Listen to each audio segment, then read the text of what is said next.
Père. Bonjour Karine.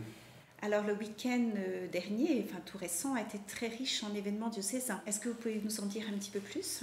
Effectivement, c'était un week-end très dense, lié à plusieurs actualités. La première actualité, j'avais souhaité avoir un temps de rassemblement avec les jeunes. Et donc cette date du 17 octobre avait été fixée. Là, nous étions très nombreux et moi, ça m'a beaucoup réjoui. Ça m'a permis de découvrir cette ambiance particulière du diocèse de Créteil au Palais des Sports. Je pense que c'est vraiment un lieu qui fait partie des lieux importants, qui comptent dans l'histoire du diocèse. Et puis ce temps de rassemblement avec les jeunes, nous avons réfléchi, nous avons partagé, j'ai essayé de donner quelques paroles sur l'importance de la famille, parce que depuis le 19 mars dernier, nous fêtons le 5e anniversaire de cette très belle lettre du pape François adressée à toute l'Église pour prendre soin des familles. Et les jeunes ont besoin d'entendre aussi une parole, de se projeter eux-mêmes dans les familles, dans la famille qu'ils veulent servir et construire leur propre famille. Et aussi la grande famille humaine. Je pense que chaque jeune a sa vocation. À la fin du rassemblement des jeunes, j'ai envoyé Pia et Guillaume comme responsables des JMJ pour notre diocèse, de façon à ce que de tous les doyennés, on puisse commencer à s'organiser. C'est un petit peu loin, c'est en été 2023 à Lisbonne, mais je pense qu'il faut préparer de très loin pour y être nombreux. Et puis il y a eu également la démarche d'ouverture diocésaine du synode.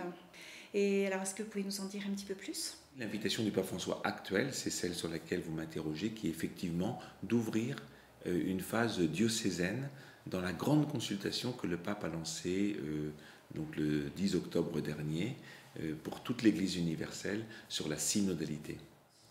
Alors sur la synodalité, c'est un mot qui est un peu étrange, mais qui veut dire en fait marcher ensemble. Et le pape nous rappelle que la nature même de l'Église est synodale. Il s'agit d'une grande marche ensemble, d'une marche avec toute l'humanité.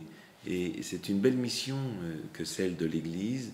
Il s'agit de bien la vivre et nous avons à réfléchir comment faire pour mieux marcher ensemble. Comment faire pour que nous soyons tous responsables les uns des autres. Il faut que notre marche soit simple, c'est celle d'un peuple qui se sait appelé par Dieu, aimé par lui, et dont le témoignage doit concerner toute l'humanité entière. Et alors dans le diocèse, donc, il y aura des outils, comment finalement chacun va pouvoir participer à ce synode? Eh bien sûr, il va y avoir donc des outils qui vont être donnés, mais sur un temps très court, parce que chaque diocèse est invité à rendre sa consultation d'ici la mi-février. Donc il s'agit de s'y mettre tout de suite. Alors il y a une équipe qui est déjà très mobilisée, qui a produit un flyer qui est disponible dans les paroisses.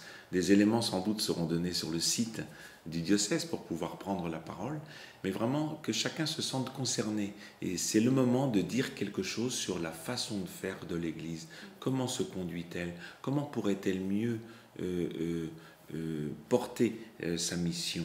Nous avons été touchés ces dernières semaines par les abus qui ont été commis en son sein, mais l'Église continue de vivre et intégrant ce qui doit être corrigé en elle pour ne pas risquer de repartir dans de tels travers. C'est le moment de parler, mais de parler plus largement que sur la lutte contre les abus, de parler sur la mission même dans l'Église. Donc ça va être sur les 2 mois, les 3 mois à venir.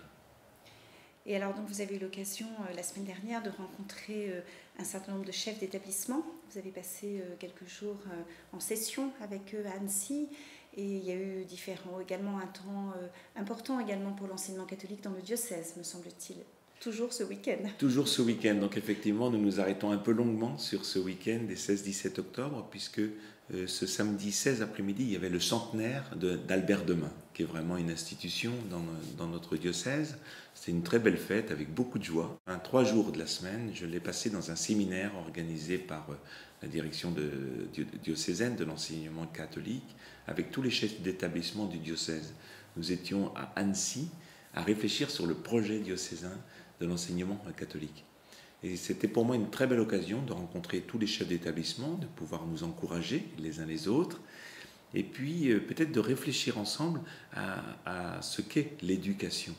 Le pape François nous invite à créer un pacte éducatif global. Et donc bien sûr l'enseignement catholique a à prendre sa part dedans. C'était l'occasion de de nous redire combien l'éducation est un véritable levier pour transformer l'histoire, pour transformer le monde, pour toucher l'histoire.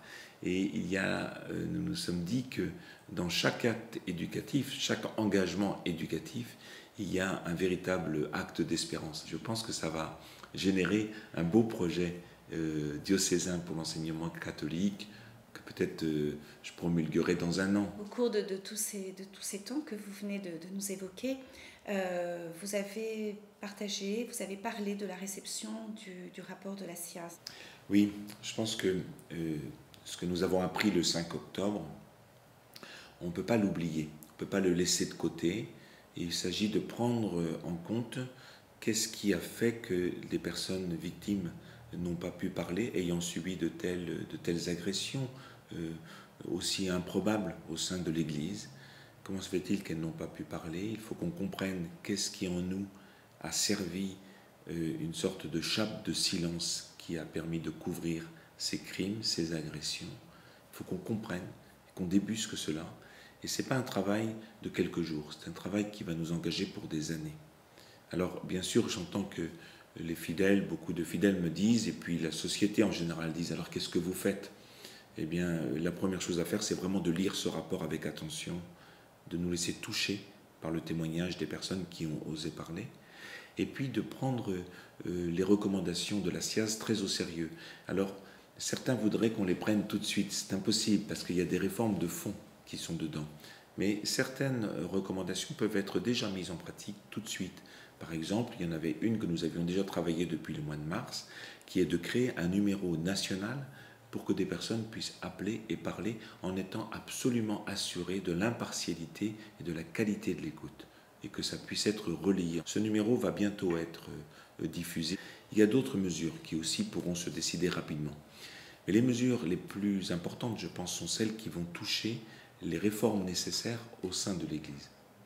Comment faire pour que cela ne se reproduise pas? Pourquoi cela a-t-il pu être possible? Mais cela va demander un travail profond entre nous, et l'Assemblée des évêques du début de novembre est une occasion unique pour le faire. Nous allons la rallonger d'une journée. Donc plutôt que d'arriver le 2 novembre au soir, nous arriverons le 1er novembre au soir à Lourdes, et nous aurons toute une journée sur le rapport de la SIAZ, y compris avec des personnes victimes qui seront invitées à venir échanger avec nous. Il y aura aussi de nombreux laïcs qui viendront aussi travailler avec nous, parce que ce travail sur la lutte contre les abus ne va pas se faire simplement le 2 novembre. Il va se faire tout au long de l'Assemblée. Nous terminons le 8 novembre. Donc, tout au long de l'Assemblée, nous aurons des séquences régulières de travail pour que les réflexions puissent mûrir, pour que les paroles des uns et des autres puissent résonner profondément, et j'espère pouvoir nous faire aboutir en fin d'Assemblée à des décisions qui rassureront les fidèles, qui rassureront la société, comme quoi nous, évêques, nous prenons bien en compte ce qui nous a été dit, aussi douloureux soit-il.